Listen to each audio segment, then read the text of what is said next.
Arts&Letters Hangout. I'm Sally Wiener-Grotta, and Daniel Grotta is here with me, my co-host. Hello. And we also have Dr. Alma Bond as our guest. Alma is a fascinating woman in her own right, and she writes about fascinating women. She was a rather successful practicing psychoanalyst for many years, and when she retired, she realized she wanted to write, to do some real writing. She had been doing a lot of academic writing before then. In the past 20 years since she's retired, she's written a book a year, and they've been very, very well done. People love them. And one of the reasons, of course, is Alma's such a fine writer, but also her subjects are amazing. You have written about, I have to check my list, you've written about Maria Callas, Michelle Obama, Margaret Mahler, Virginia Woolf, Camille Claudel, Jackie Onassis, Lady Macbeth, and now you have a book coming out in October 15th, I think it is, on Marilyn Monroe. But you do it, you do biographies in a very different way. You do it from the point of view of a psychoanalyst. In fact, your series on Jackie O, Lady Macbeth, and Marilyn are called On the Couch, which I find fascinating. I'm curious, why have you chosen these women? Why have you focused on these cultural icons for your subjects? That's, for me, an interesting question. I write about people I would like to be. I can't be all these people. I can't sing, so I can't be an opera singer, so I wrote about Maria Callas. I can't be First Lady like Jackie O, although I would love to be a Jackie O, so I wrote about her. And my greatest ambition as a little kid was to be a great movie star. So obviously I didn't make it, but vicariously, by writing about Marilyn, I experience what it is to be like to be a great actress, which I think she was. Oh, yes. Yes, she's a remarkable woman. Well, who is your audience? You're writing about powerful women, but is it written for the woman reader, or is it written for both men and women? And who tends to buy your books? Well, I think one of the best things about me as a writer is I write easily. It kind of, when I'm at my best, it just slides out of me. And people find me very easy to read. Yeah. A lot of analysts read my books, of course, because the On the Couch series. And people who like historical fiction read my books. And people who like fiction, and I would, if I may brag a little, say just people who like a good read. Tell us your favorite anecdote about Jackie O.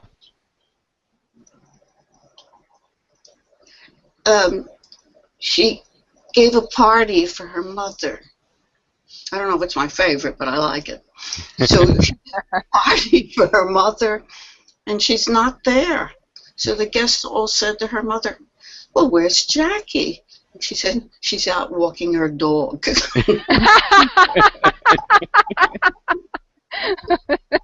That is a good one. One of the things I like so much about her is she was her own person. I mean, if she wanted to walk her dog, she walked her dog. If she didn't want to appear, she wanted to go home from a party, she went home. She was, I think we all have something to learn from her. I think to live a relatively contented life, you have to be able to do what you want to do and not worry so much about what people think. Marvelous. Now, talking about anecdotes, another personality that you focused on, that your new book focuses on, Marilyn Monroe, is one of my favorites. You tell us something that we might not. I would hope so. Can you tell us something that we might not know about Marilyn? Well, did you know she was a genius in several ways?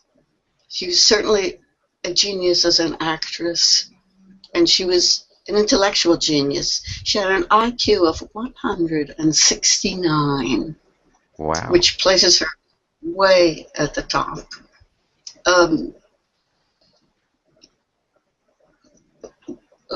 What was your question again?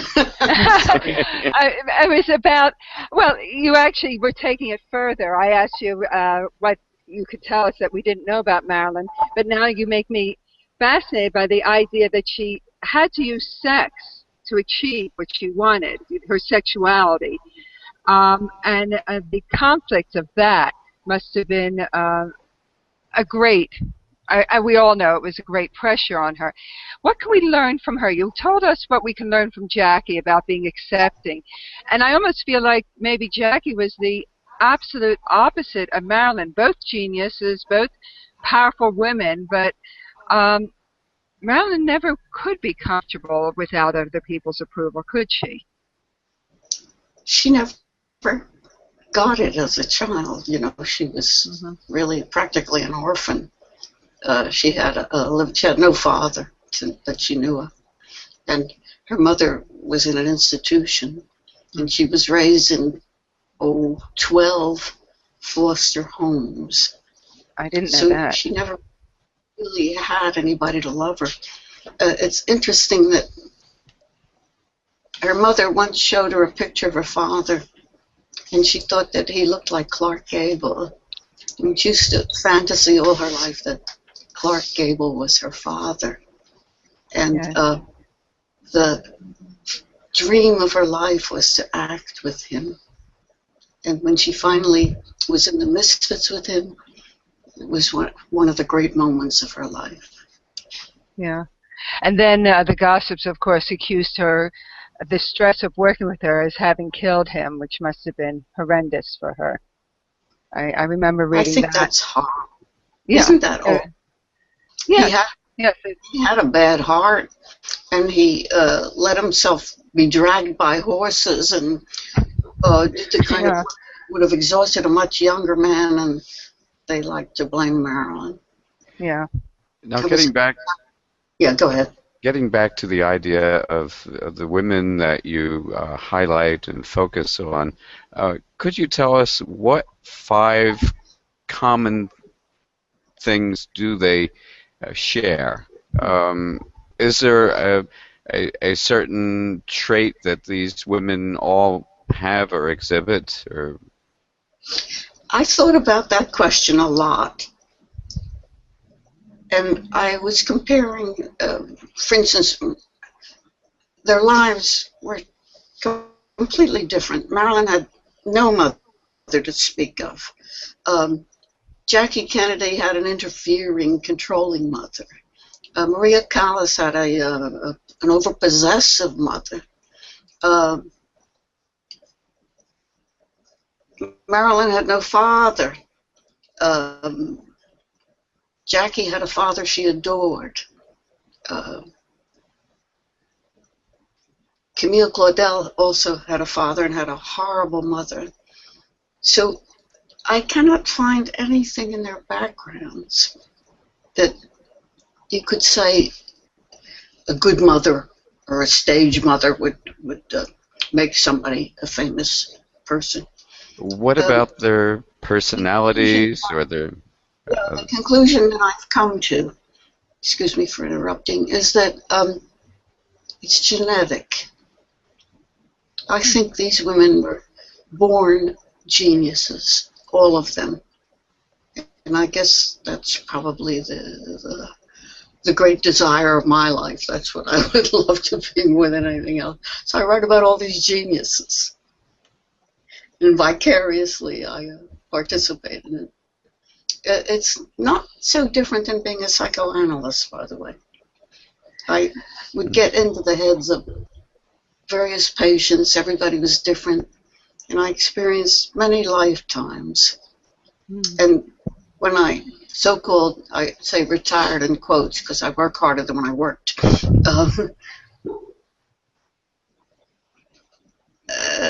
I do pretty much the same thing. I get inside, hopefully, the heads of these people and live many lives. I'm very fortunate that, you know, most people have to be happy with one. I've had hundreds of lives. Marvelous. I forgot to do a little bit of bookkeeping here. We're trying out the new Google Hangout audience question app. I don't know if it's going to work. If you enable it while you're watching, type in your questions. But if you have questions you really want to get to me, get to us, send it to me at sally@grata.net, and my assistant will try to get them to us at the end of the program.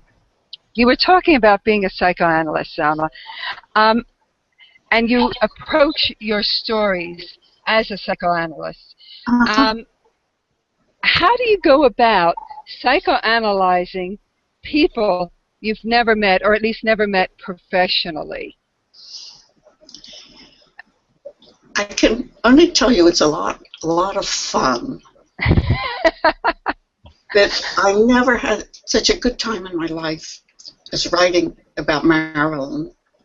For instance, she wrote a few poems. So in the book, if you'll recall, in her letters to the analyst, I had her make up poems. And like one of them is, be it ever so humble, there's no place like home, unless like Marilyn, you live in it alone. So I had such a great time doing these, making up these poems. I used to be a poet too. That's marvelous. Well, tell us something about your writing process. Do you write in the morning? Do you spend a few hours on it? Do you walk away? Or you use a computer, or maybe a typewriter, or maybe a quill pen? I certainly don't use a quill pen. I write on the computer, and I write whenever I'm not doing anything else. One of my favorite remarks is that writers have to discipline themselves to write. I have to discipline myself not to write. I do a few other things, like I'm a swimmer and I try and exercise every day, mostly to stay in good shape for writing. And I see a few friends, although I live in a new town. I don't know too many people yet, so I can. But I write, I would say, all the time. Sound familiar, Daniel? Obsessive. Yes, I am. I'm an obsessive, compulsive person, absolutely. Well, Daniel's saying that because it sounds very much like me. I can't not write. And Yeah. I have to remind myself to go for my swim or my walks or go eat because I get so involved in my stories. So when he was making a judgment call on me about that. Well, I understand perfectly. I have to drag myself away, and I do it with discipline to swim and sometimes even to eat. Right. So I understand where you come from. You're writing these stories about people that are cultural icons, and there are definite historic facts that have to be acknowledged, perhaps incorporated. Where is the dividing line for you between keeping the facts accurate and telling a good story, and how do you keep that line correct for you? You have to have the facts accurate. Or somebody's going to say, she was in the White House in 19 blah, blah, blah, not when you said. So the facts are absolutely accurate, at least to the best of my knowledge. Where I come in, I make up their emotions and what they had to say and their fantasies as I feel they would have thought them.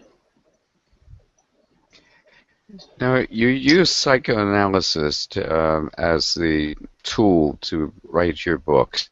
Have you received any criticism or resistance to this methodology that you apply, especially since you haven't worked individually with these people? Never. One woman said to me, about Jackie O, she said, I learned so much about myself.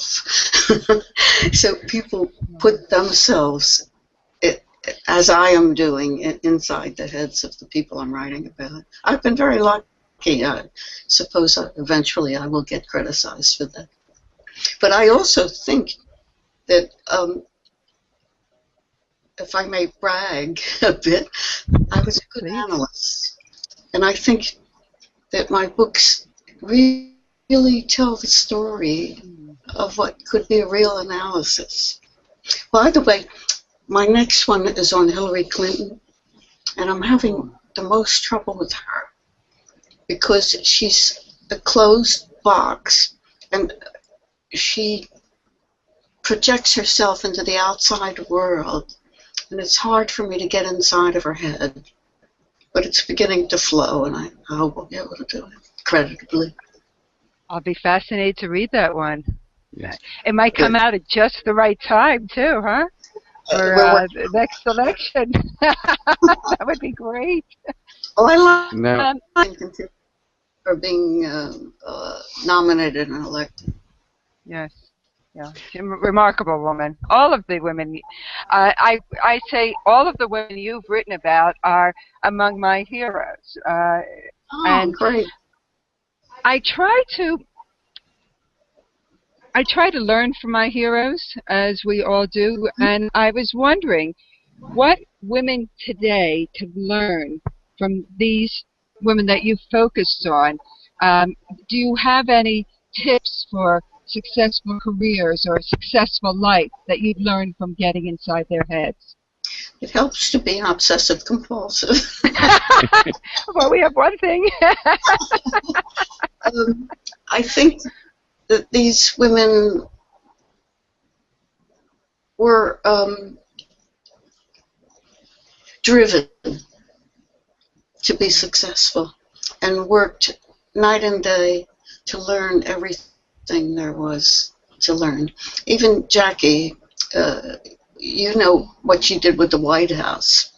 She worked so hard on it that all of these people worked hard, as I'm sure you do on your books, and as I do on my book. Like for the Jackie book, I read over 100 books, which makes up a little for not having met her in person. Although I did see her once. I was running around the reservoir with my daughter, and who comes the other way but Jackie? And with her time, dog?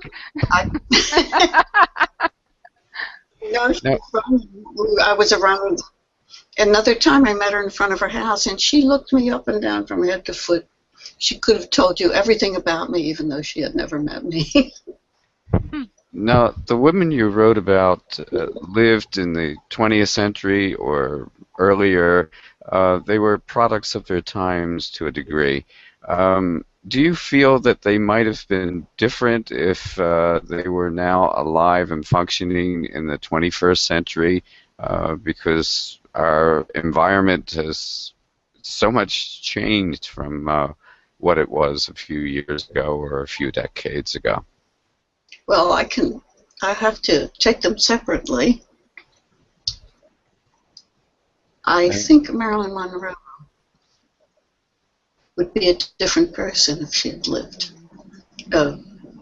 My feeling is that she would have remarried Joe DiMaggio, and that she would have been more comfortable with him, and she wouldn't have had to take so many pills. And I think she would have become a great actress. Lee Strasberg thought so too. Would she have been different if, for example, she had had children? She couldn't have children. She had endometriosis, and she had had many abortions, and it just really ruined her uterus. She couldn't have had children. She loved her stepchildren, by the way, very much. but she would play with them and then she would go home.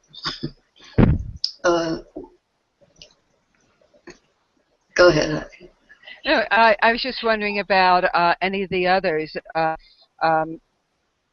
With Maria Callas, I mean, she was early 20th century.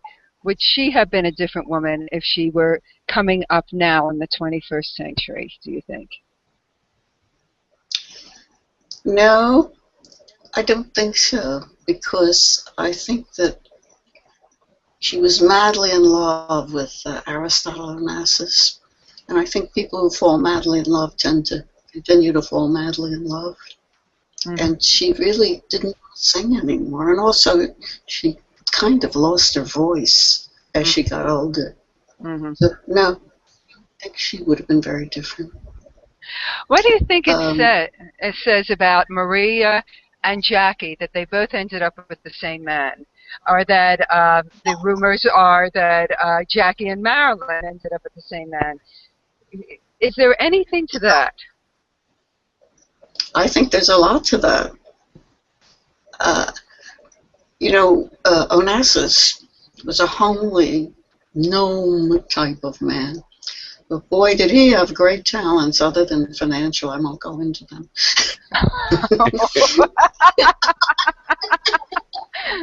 How nice. Now, if you have the time to write more books about powerful, influential women, what subjects would you choose today? Would it be people like Madonna, or whom would you focus on if you looked ahead and you're looking at contemporary women besides Hilary Clinton? Well, I told you, very easily when I'm writing well. It flows out of me. The only time I have any problem is between books. I think I don't like to, I fall madly in love with the people I write about. And I don't want to let them go. I call it postpartum. I say when I finish a book, I go through postpartum depression. So do I. Yeah. And it's very hard for me to find the next person to write about. And by the way, if you have any idea of somebody you would like me to write about, please let me know. I'll keep that in mind. And everybody else, please let Alma know. Well, I'm going to throw in a small monkey wrench, and not the political overtones of it, but what would you think of, for example, Sarah Palin and Michelle Bachmann? Are these powerful women, or were they just thrust into a powerful role that was completely beyond them? I certainly think that's the case of Sarah Palin. Yeah. We've received a couple of questions that have been handed to me. Oh. Okay. Of the many women you've profiled, which one do you admire the most? Which one do you like the most? And how about the least? So let's start with, which one do you admire the most? That must be like asking which of your babies you like the best. I love Marilyn Monroe. And I have never been happier in my life than when I was writing that book. Use the word flow. Well, it just flowed. It combines all of my experiences and talents. Being an analyst, wanting to be a movie star as a child, loving her and the way she acted. And my husband was an actor. I don't know if I told you that. He was Rudy Bond. He was a well-known actor. And he studied with Lee Strasberg. Mm-hmm. And I also did a little studying with Lee Strasberg. So it was exciting to me, too, to hear how their relationship developed and how important he was in her life. What is it about Marilyn? What is it about Marilyn that made her so lovable?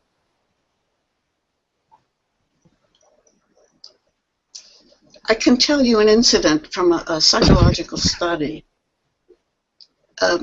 Children in nurseries were observed, and there were some children in the cribs that everybody came to and picked up and talked to, and others they ignored.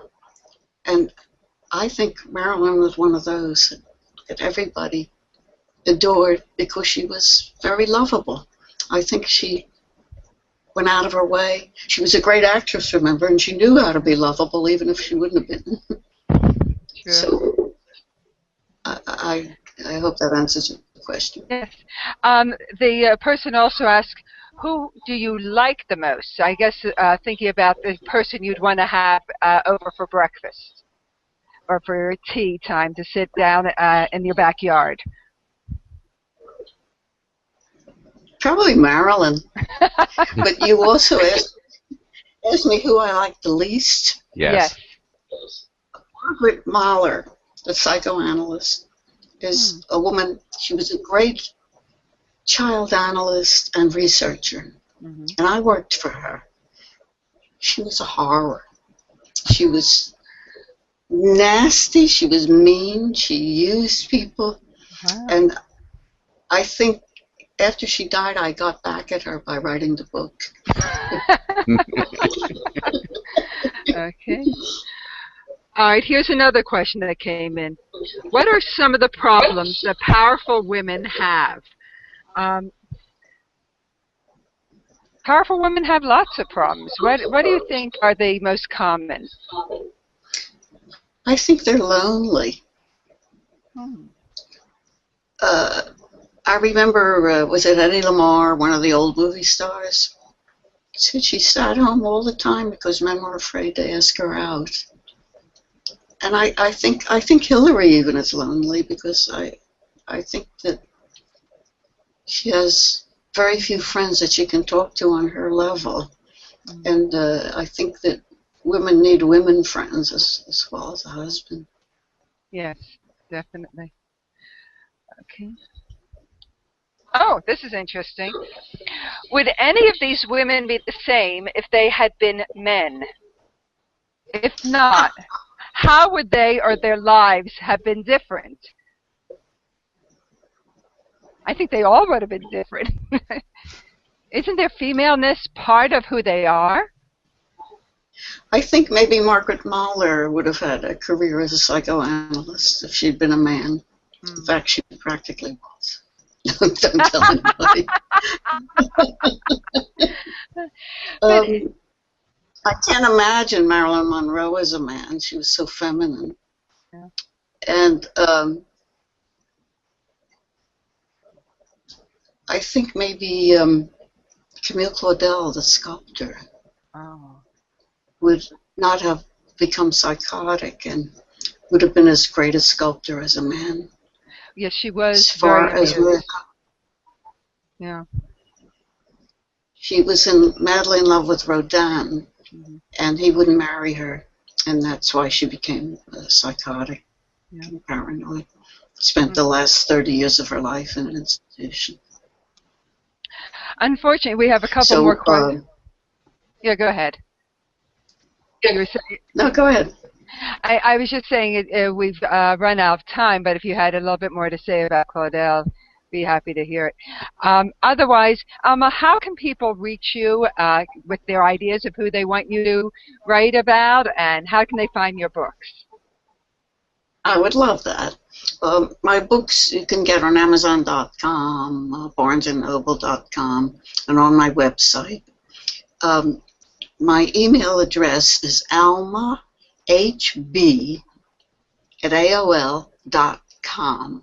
And I would love to hear from any of your listeners who would like to write to me.